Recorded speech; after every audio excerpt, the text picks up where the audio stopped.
Assalamualaikum, magandang araw po sa inyong lahat. For today video, heto at magluluto tayo ng ginisang ampalaya. At ito yung ating mga rekado: asin, bawang, sibuyas, kamatis, ampalaya, mantika at kalahating kilong hipon.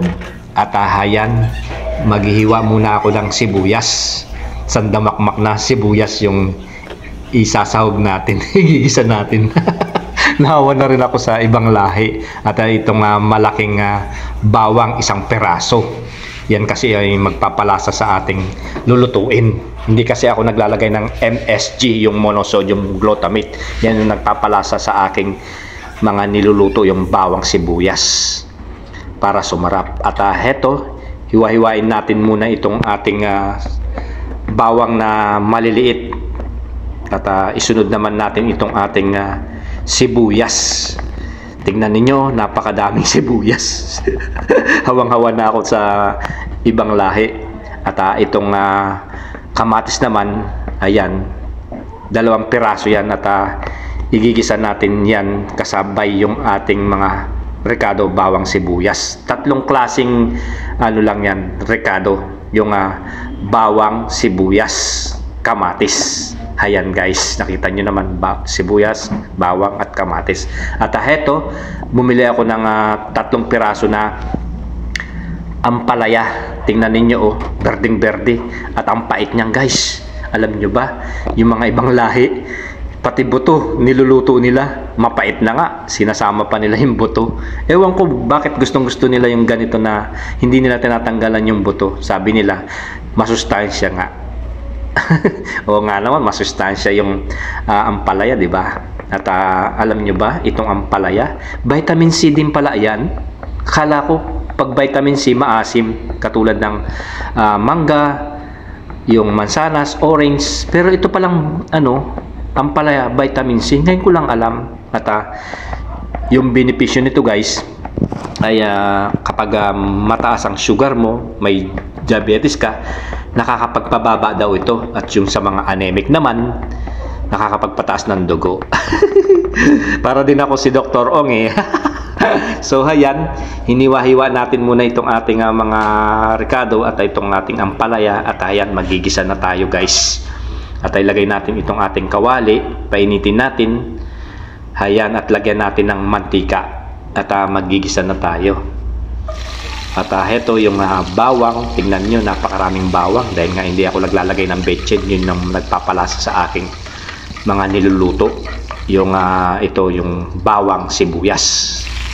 At ayan, ilagay naman natin itong ating sibuyas. Ayan, napakadaming sibuyas, oh. Talagang parang ibang lahi na rin ako. Napakasarap kasi ng mga maraming rekado na ganyan, yung bawang, sibuyas. At isunod naman natin itong ating kamatis. Ayan, vitamin C yan, vitamin E. Aroy, para akong si Dr. Ong talaga. Nagpapayo-payo. Totoo naman guys, yung bawang, sibuyas, maganda yan sa katawan.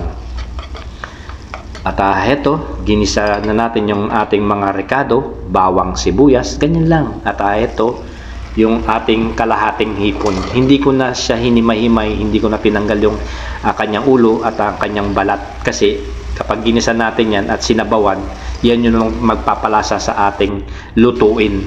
Pag tinanggalan natin ang ulo yan, ano pang lasa niyan, di ba? Tsaka balat. Kaya kapag kumakain ako, hinihimay-himay ko na lang. At ayan, lagyan natin ng asin para may lasa. Yan lang yung aking rekado guys. At wala siyang yung betchin na nagpapalasa, yung magic sarap ba. At ayan, lagyan natin ng ampalaya, igigisa natin yan, diba? Napakasustansya itong ating ulam ngayon.